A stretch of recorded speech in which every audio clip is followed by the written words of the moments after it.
rendre utile à la société. Une retombée des actions du service national sous la direction du général Kasson Kabwik. Ces bancs remis à l'université de Kinshasa sont une œuvre de ces jeunes. Et direction le Kasaï, dont la population pourra bientôt emprunter aisément la route Chikapa-Kamonia qui va faciliter les échanges commerciaux. Les travaux de construction avancent à grands pas. Et c'est déjà la saison sèche, vous l'avez bien remarqué, avec des températures plutôt basses, et bien des dispositions à prendre pour éviter de se retrouver mal en point. Ce sera dans ce journal un dossier de votre rédaction. Voilà donc pour l'essentiel. Mais avant de prendre le reste de dossier de ce magazine, voyons ce qu'il y a dans l'actualité.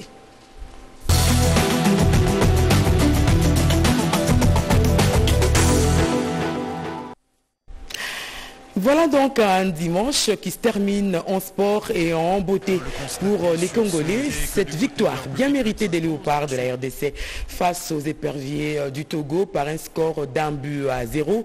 Les Léopards, messieurs de la RDC, ont battu l'équipe togolaise au stade de Martyr. Présence remarquée du chef de l'État congolais Félix Tshisekedi. Un match comptant pour la 4e journée des éliminatoires de la Coupe du Monde 2026 zone Afrique. Le seul but de la rencontre a été inscrit à la 6e minute de jeu grâce à Meshak Elia sur une passe exceptionnelle de Yohan Wissa. Cette victoire permet donc aux Léopards de la RDC d'occuper présentement la 2e place au classement avec 7 points en ex-aequo avec le Sénégal, premier après avoir battu la Mauritanie ce soir en déplacement, toujours sur la note de 0 but contre 1. Et le chef de l'État congolais, Félix Tshisekedi, a signé une série d'ordonnances portant investiture des gouverneurs et vice-gouverneurs des provinces. Au total, 6 provinces ont vu leur gouverneur investi. Celle de Kinshasa avec Daniel Bumba et Di Eyeli, son adjoint. Fifi Masuka revient à la charge pour le Laraba. Les provinces du Kwango, du Bazouélé et l'Umami sont également concernées. Et pour le Haut-Katanga, Jacques Kiaboula reste en fonction.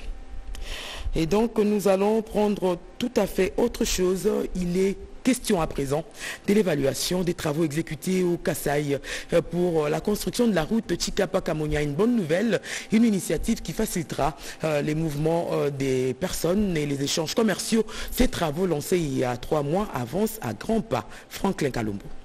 Mois après le lancement des travaux de construction de la route en bitume qui part de Chikapa à Kanjanji, on note avec grande satisfaction l'évolution de ces travaux qui avancent à grande vitesse sur terrain. Constat dégagé après plusieurs descentes effectuées par l'autorité provinciale qui s'est fait accompagner du président de l'Assemblée provinciale, du chef des missions de surveillance de l'Agence congolaise des grands travaux, le bureau technique de contrôle et le membre du gouvernement provincial. Là, on est exactement au PK 59, donc après le secteur de Mungamba. On est en train d'exécuter les travaux d'ouverture de la route. Ça fait partie des travaux qui sont dits des travaux préparatoires. Et l'allure où vont les choses, donc on évolue à un rythme d'environ 1 km le jour, donc on peut très facilement atteindre la cité de Kamonia dans quelques semaines, je crois 1 ou 2 semaines. Que peut-on retenir des travaux qui sont en train d'être effectués à ce stade? Ces travaux comprennent l'ouverture de la piste. Ensuite, nous allons passer au décapage. Nous enlèverons la terre végétale pour permettre le trafic. Dans cette phase d'ouverture de piste est contrôlée par le bureau technique de contrôle. Cette phase consiste juste à procéder à l'ouverture de la route du PK0 jusqu'au PK62 dans le cadre du premier lot de ces travaux. La construction de cette route qui va relier la province du Kasaï à celle de Lunda Norte en passant par Kamonia, chef-lieu du territoire de Chikapa et le secteur de l'Ovaluangue-Chimon est un offre de soulagement pour la population de cette partie de la province du Kasaï. Et depuis la création de notre secteur en 1941, nous n'avons jamais vécu de pareilles choses. C'est-à-dire, on manquait de quoi quitter ici pour arriver à Chikapa pour pouvoir faire même toute une journée. L'actuel régime de Fachi Béton. Précision qu'à l'heure d'aujourd'hui, le taux d'exécution des travaux d'ouverture des pistes, 14 mètres de part et d'autre, se trouve à 84%. Et un début de solution à la pénurie d'eau dans certains quartiers de Matadi au Congo central. Les autorités municipales sont à pied d'œuvre pour mettre un terme à cette situation. Au quartier Ngadi, dans la commune de Mvouzi, le manque d'eau potable est parmi les problèmes qu'affronte au quotidien la population de cette entité municipale.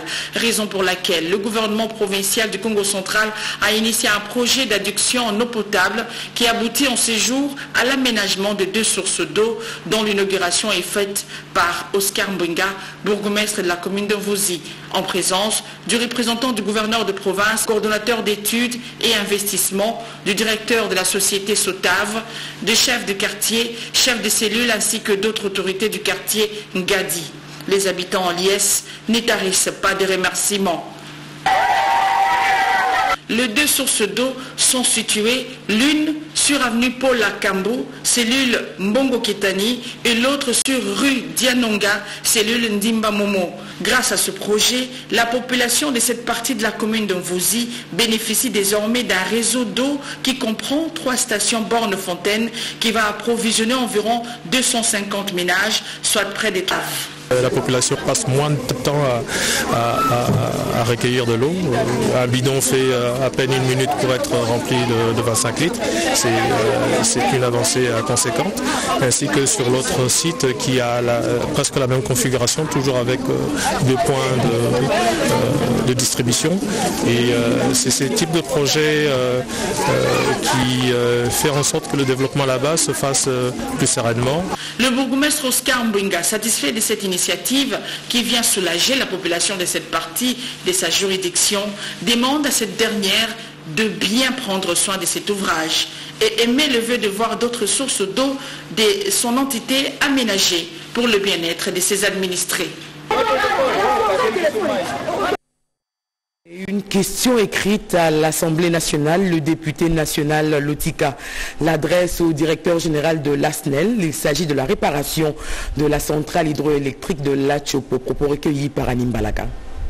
Vous venez de déposer une question écrite adressée au directeur général de l'ASNEL. Pourquoi? Parce que le chef de l'État, président de la République, son Excellence Félix Antoine Tshisekedi, avait il y a 1 année pris une ordonnance où il a créé Frivao. Alors cet établissement public de l'État a constaté qu'à Kisangani, il n'y a pas de courant, pas du tout. Qu'est-ce qu'il a fait? Il a financé les travaux de réhabilitation de la centrale hydroélectrique de La Chopo à hauteur de 10 millions de dollars et ça fait plusieurs mois déjà.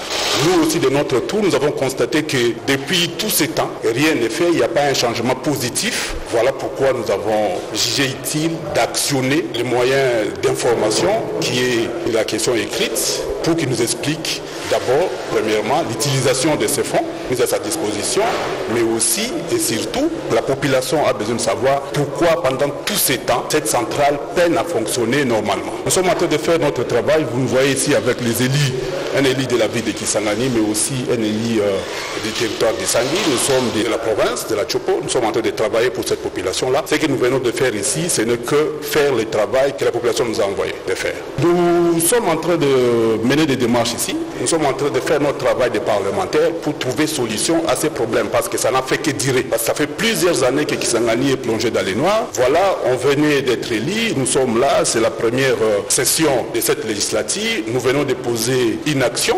parlementaire et nous savons qu'il y aura des retombées et que les choses vont s'améliorer.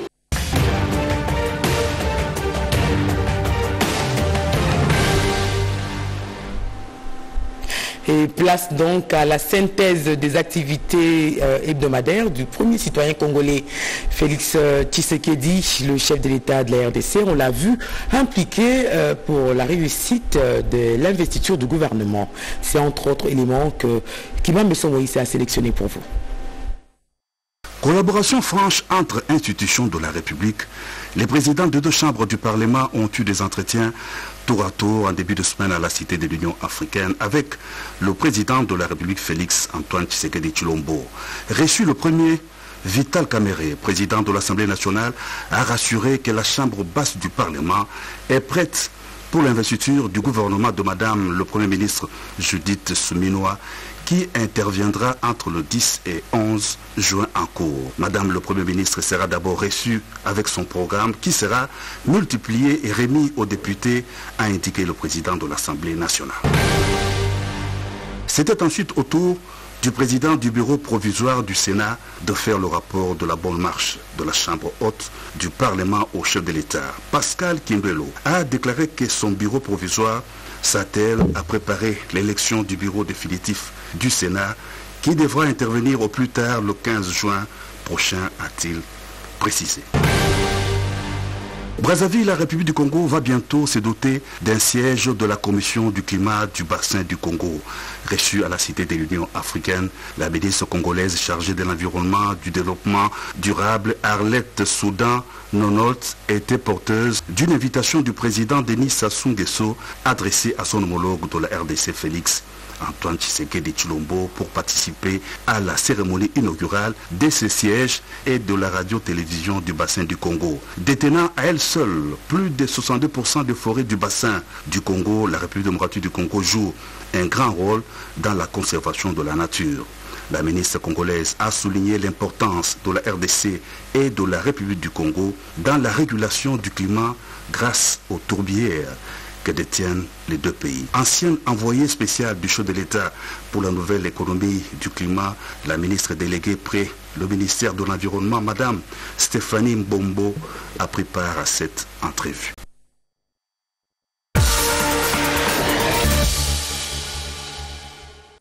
Et l'actualité est restée dominée par le démarrage du procès des assaillants du 19 mai dernier. Donc il y a également les préparatifs de l'investiture prochaine du gouvernement. Une sélection de la semaine en 5, donc avec Firombouyu. Divers sujets d'intérêt général ont marqué l'actualité nationale tout au long de la semaine qui vient de s'achever. La première ministre chef du gouvernement a présidé la réunion de prise de contact avec les membres de son équipe. Belle opportunité pour elle de leur présenter succinctement les axes phares de son programme, une feuille de route qui se greffe sur les 6 piliers du vaste et transversal projet de développement du président de la République. Intense activité professionnelle ou grande retombée parlementaire menée par les présidents de l'Assemblée nationale et les autres membres du bureau de la Chambre basse du Parlement. Parmi les dites activités, nous pouvons épingler les consultations avec plusieurs regroupements politiques et caucus de députés nationaux pour faciliter l'investiture en mode d'urgence du gouvernement dans les prochains jours, sans oublier une série d'audiences et séances de travail avec une frange de certaines forces vives du pays. À la Chambre haute du Parlement, les sénateurs de la 4e législature ont vu leur mandat être validé par la commission mise sur pied quant à ceux. C'était au cours d'une plénière présidée par les doyens d'âge du bureau provisoire, plénière au cours de laquelle les membres de ces commissions ont eu à présenter leurs rapports auprès de leurs collègues sénateurs. Ils étaient des milliers à arpenter, sillonner et prendre d'assaut les grandes artères et places publiques, tant à Kinshasa qu'au Congo profond, pour rallier leurs centres. Ce sont les élèves finalistes engagés à concourir aux épreuves de l'examen national de fin d'études primaires et NAFEP.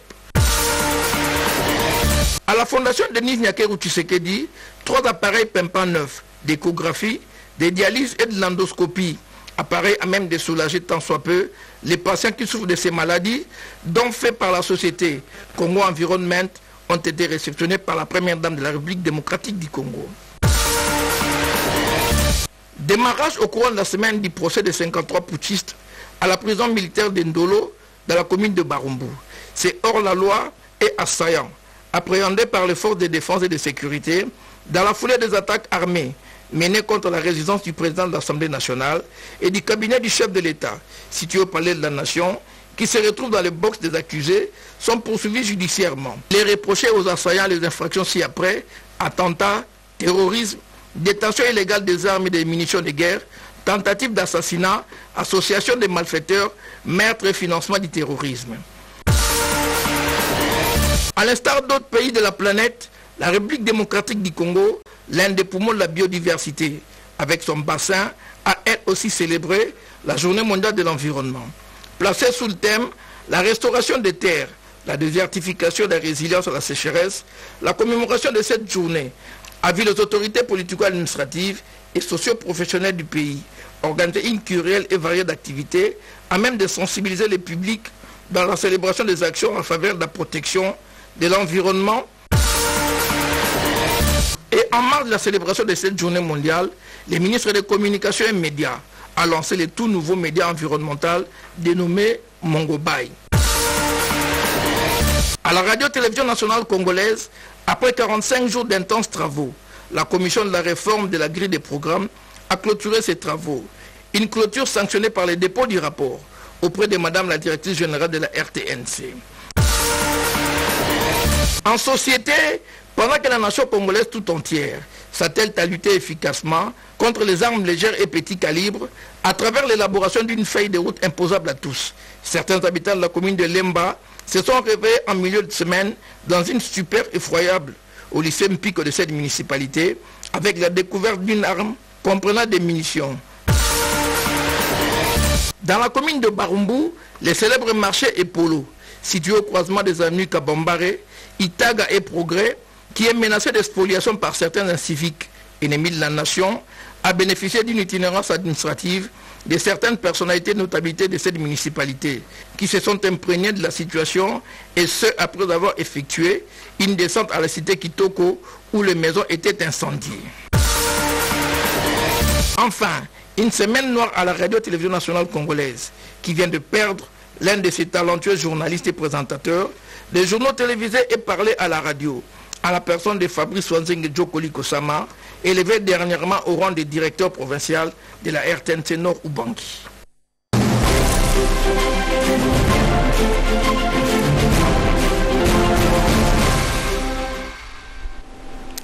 Et c'est déjà la saison sèche qui vient de commencer, vous l'avez constaté.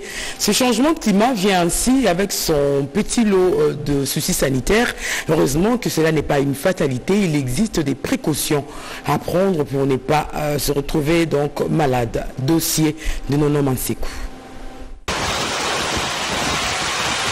Après les fortes canicules de ces derniers temps, place à un climat frais qui correspond avec les débuts de la saison sèche. Cette saison modifie les attitudes, notamment sur les plans vestimentaires. Cette saison apporte sa cohorte des maladies qui ont un impact sur le système immunitaire. Les personnes du 3e âge et les enfants doivent se couvrir pour se protéger. Je suis habillée en tricot pour me protéger contre la poussière et le froid, afin d'éviter la grippe et le rhume. Il faut toujours se couvrir, surtout pendant le soir, genre pendant la nuit. Quand on dort, c'est là que la fraîcheur vient encore plus. Et c'est là qu'on peut attraper des maladies comme la grippe, l'angine, etc. Du coup, il faut toujours se couvrir. Et surtout pour les gens malades, il faut vraiment prendre bien soin d'eux. On se couvre pendant la saison sèche parce qu'il fait très froid. D'abord, je me réveille, je chauffe mon eau chaude, puis je me lave pour ne pas attraper froid. Pour la saison sèche, l'école nous permet de porter les pulls de l'école comme ce pull. Et des fois, il y a des exceptions. Quand tu n'as pas le pull de l'école, tu peux emmener ton propre pull. La température varie entre 35 degrés Celsius la journée et retombe à 22 degrés la nuit. Selon nos prévisions, la tendance sera fraîche et humide. Il y aura aussi la tendance sec parce qu'il n'y aura pas de pluie. Donc, mais l'humidité sera là parce que il y a des couches de la mousson du sud-ouest qui pénètrent maintenant vers les continents.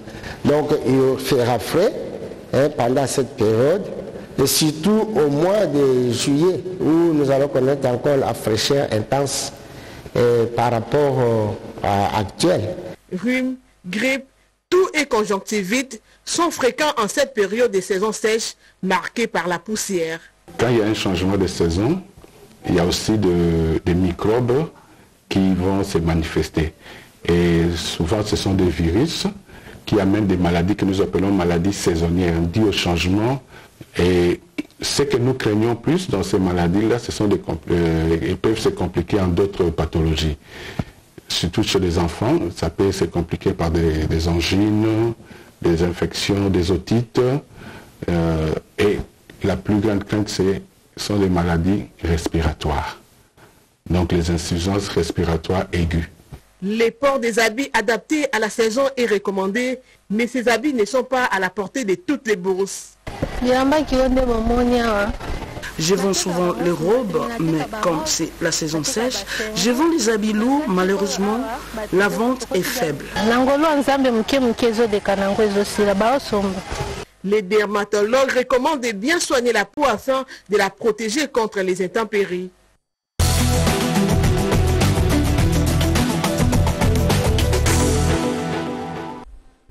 C'est comme je l'ai annoncé dans les titres, 9 juin, journée internationale des archives face aux enjeux numériques des archives de la RDC. Cette année 2024, l'Institut national des archives du Congo, INACO, vient d'organiser à Kinshasa la 6e semaine internationale des archives. Commentaire, Renette Koulonga. 9 juin consacré à la journée internationale des archives par le Conseil international des archives, ICA depuis 1948. Pour cette année 2024, l'Institut national des archives du Congo, INACO, a organisé pendant 6 jours, du 3 au 8 juin, la semaine internationale des archives, avec comme thème international, cyberarchives et national, les archives en République démocratique du Congo à l'ère du numérique. Pour nous, c'est un signal que de plus en plus, tout le monde s'intéresse à la problématique des archives, aux problèmes donc spécifiques qui se posent dans les domaines des archives. Nous voudrions que tout s'organise, que toutes les questions liées aux archives passent par l'INACO. Peu connus, nous sommes peut-être et parfois ignorés. C'est l'occasion de nous rappeler que l'INACO existe avec ses innombrables missions.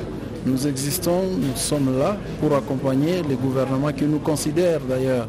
Ces deux thèmes ont permis aux professionnels d'archives de la gestion des documents et de secteurs connexes tels que l'informatique et la communication à réfléchir, à débattre et à partager des connaissances au sujet de ces 3 sous-thèmes, à savoir le rôle des archives dans la gouvernance moderne, le défi et opportunité de la digitalisation des archives, et enfin, renforcer le réseau d'archivistes à travers les innovations. Conflit dans la partie est de la République démocratique du Congo et le Grand Bandundu. Les conséquences et les pistes de solutions, c'est le thème d'une conférence internationale tenue à Kinshasa et consacrée aux échanges de solidarité entre les participants venus des pays d'Afrique. Une organisation de l'Église du Christ au Congo. Marie-Chimène Kamoka. La situation de guerre à répétition dans l'est de la RDC et dans le Grand Bandundu, à la base des millions de cas de décès ainsi que ses effets collatéraux, préoccupe l'Église du Christ au Congo ECC qui vient d'organiser une matinée d'échange sur la question en collaboration avec la conférence des églises de toute l'Afrique CETA. Cette rencontre a offert aux participants un cadre de réflexion autour de la situation des conflits dans l'est et dans le Grand Bandundu, les conséquences et les pistes de solutions. L'objectif et pour lequel nous saluons l'Église du Christ au Congo de cette conférence, c'est pour permettre au monde entier de connaître davantage ce qui se passe en République démocratique du Congo et ne plus avoir la sourde oreille. L'Église a pris l'engagement également de devoir aider à mieux communiquer sur la cruauté humaine qui se passe dans les pays pour qu'il y ait une appropriation au niveau général et qu'un jour les Nations Unies reconnaissent le 4e génocide et que les auteurs du génocide soient réellement punis. Ces assises ont connu la participation des responsables de l'ECC et des différentes délégations de la CETA, conférence des églises de toute l'Afrique. Notre joie, c'est de voir cette expression de solidarité, cette expression de compassion, cette expression d'amour pour que nos frères et sœurs s'intéressent aussi à la souffrance du peuple congolais et cherchent à en savoir plus. Il s'agissait d'un moment très primordial qui a permis aux parties prenantes de réfléchir sur cette situation récurrente qui perturbe la sécurité dans l'est de la République et dans l'espace Grand Bandundu. Les bâtisseurs, ces anciens inciviques d'Ikuluna se rendent utiles à la société. Une retombée des actions du service national sous la direction du général Kasson Kabwik. Ces bancs remis à l'université de Kinshasa en sont la preuve. Regardez. L'objectif est d'atteindre 2000 bancs semi-métalliques à livrer à l'université de Kinshasa.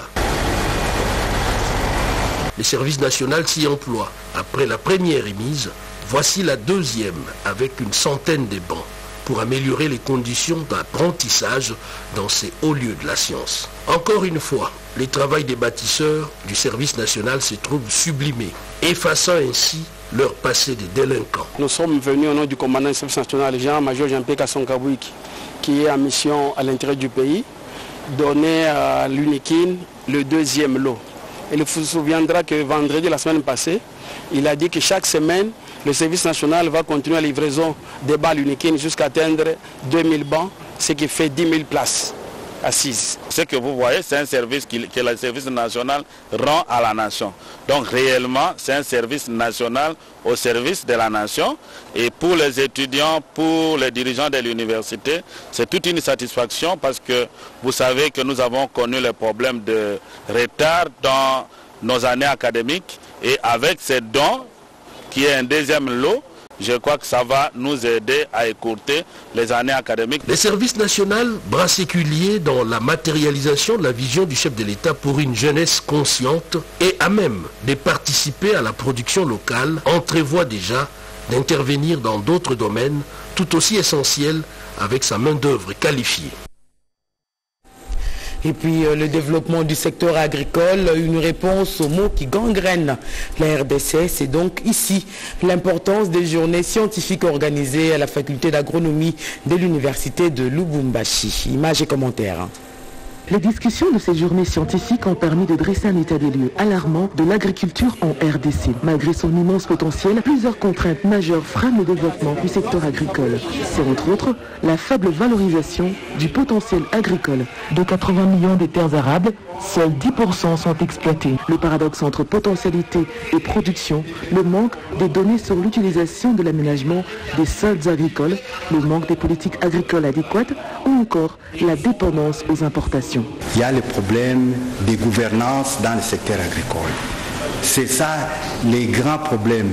Parce que tous les problèmes du développement du secteur agricole sont connus, ont été relevés par différents experts.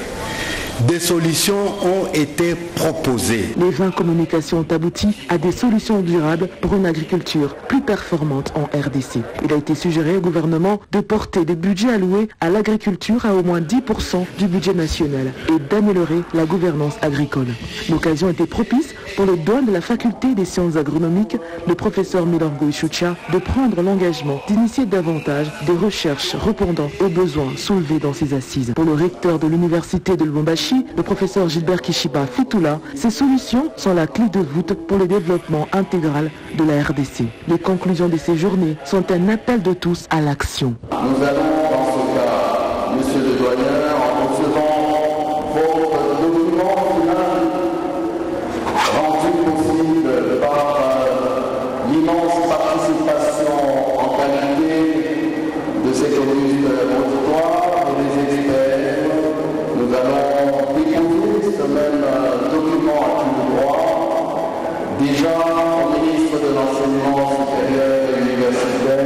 Et cela devra alors répondre à la préoccupation et à la suggestion du président de la République lorsqu'il parle de la revanche sur le sous-sol. Le professeur Ngongo, premier doyen de la faculté et auteur de la conférence inaugurale, pense comme les autres enseignants des sciences agronomiques que la bonne gouvernance peut mener à une solution durable. Les relations entre la RDC et l'Égypte connaissent un développement positif ces derniers temps. Pour preuve, la signature entre les deux pays dans le domaine du contrôle et de la manipulation de la sécurité alimentaire et des mécanismes et systèmes correspondants, et donc d'un partenariat qui va permettre aux deux pays de gagner. Gaëtan Magalano. Deux images qui renforcent la coopération entre Kinshasa et Caire.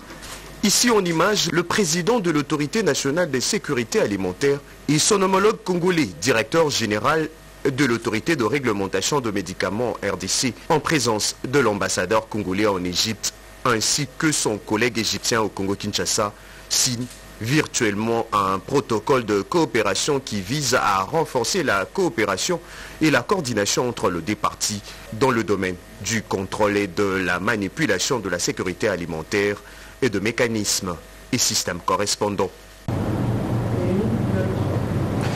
Donc, comme nous le disions, nous tenons à féliciter l'équipe technique, cette grande équipe qui a amené la matérialisation de cette signature, notamment le DG Tarek Eroubi, qui conduit l'AFSA, qui est l'autorité nationale de la sécurité alimentaire égyptienne. Et aussi, à ma droite, nous avons le directeur général Christian Toumangoui, qui les deux ont mis toutes leurs équipes afin qu'ils puissent s'harmoniser sur les points de convergence et de divergence pour la matérialisation de cet accord. Et je tiens à féliciter les deux pour ce beau travail réalisé. Ces protocoles visent à renforcer la coopération dans le domaine de la formation conjointe pour accroître l'efficacité de travailleurs à travers la préparation de programmes de formation et ateliers, ainsi que à la coopération dans le domaine de la conduite d'études et de recherche scientifique, de la tenue de séminaires et conférences périodiques dans les deux pays, afin de connaître les évolutions survenues dans la législation alimentaire et les méthodes modernes de contrôle des aliments. Et plusieurs millions de dollars américains engagés pour la réalisation du projet sur les écosystèmes dans les provinces du Kwango, du Haut-Katanga et du Lualaba. Et donc, il y a eu des discussions autour du document de ce projet pour amendement avant la validation le 8 juin 2024.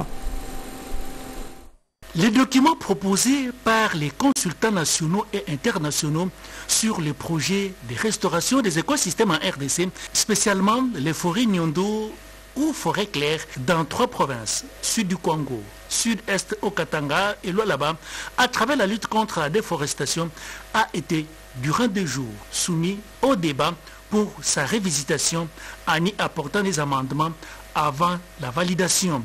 L'approche participative a exigé que toutes les parties prenantes y soient associées, notamment le gouvernement, les partenaires financiers et techniques, la société civile ainsi que les communautés autochtones.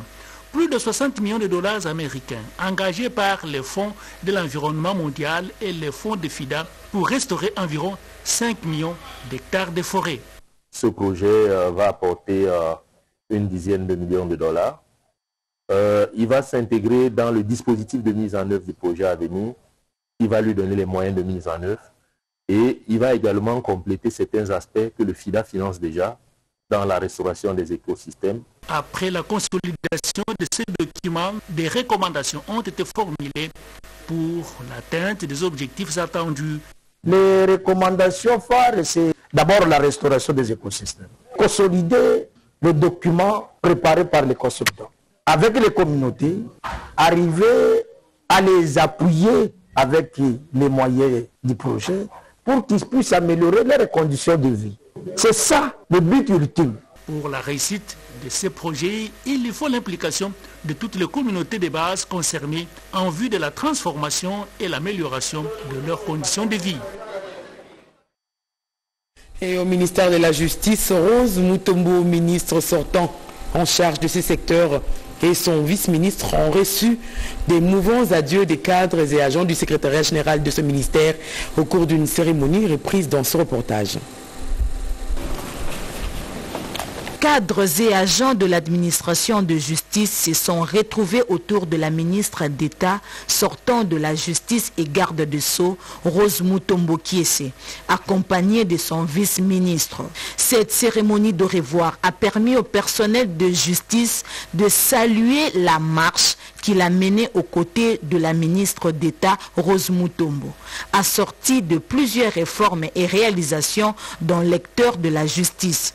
Au regard de tout ce que vous avez réalisé depuis votre investiture à la tête de ce ministère, nous avons constaté beaucoup d'amélioration des conditions de vie des agents changés.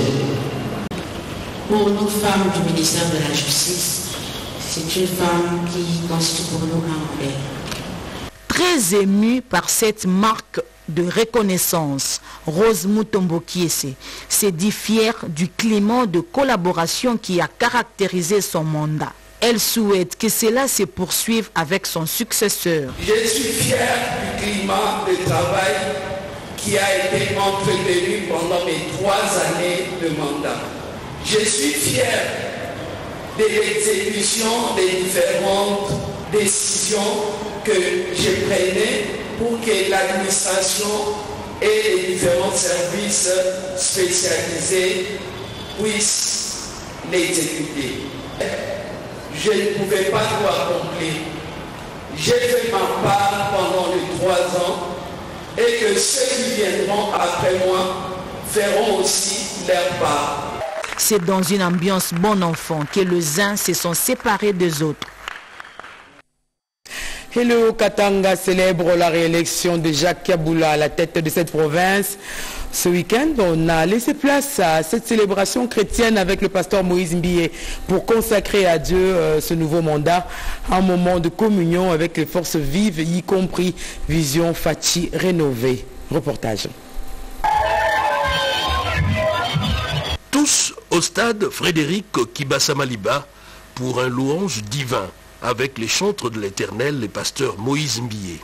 Une mobilisation autour du nouveau mandat du gouverneur Jacques Kaboula Katoué. Symbole de la vision du développement du chef de l'État Félix-Antoine Tshisekedi aux couleurs chrétiennes à laquelle se sont joints les forces vives, notamment Vision Fachi rénovée avec à sa tête l'inoxydable Kalimboui.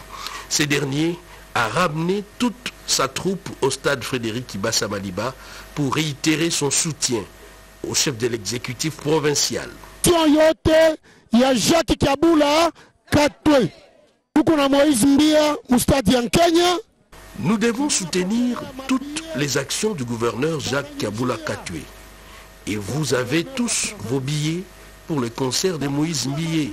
Et cela pour démontrer que nous sommes derrière lui. Et nous allons soutenir également les actions de la province.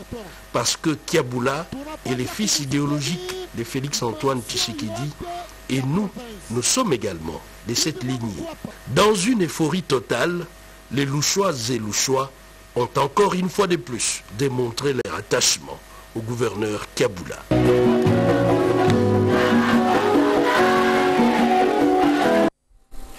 Joséphine Liondoyaele a écrit ce journal avec nous. Cette édition réalisée par Yolande Voka sous la supervision de Fifi Mukundi, une coordination assurée par Oscar Mbalkaïj. Merci de votre toute particulière attention et bonne soirée de dimanche.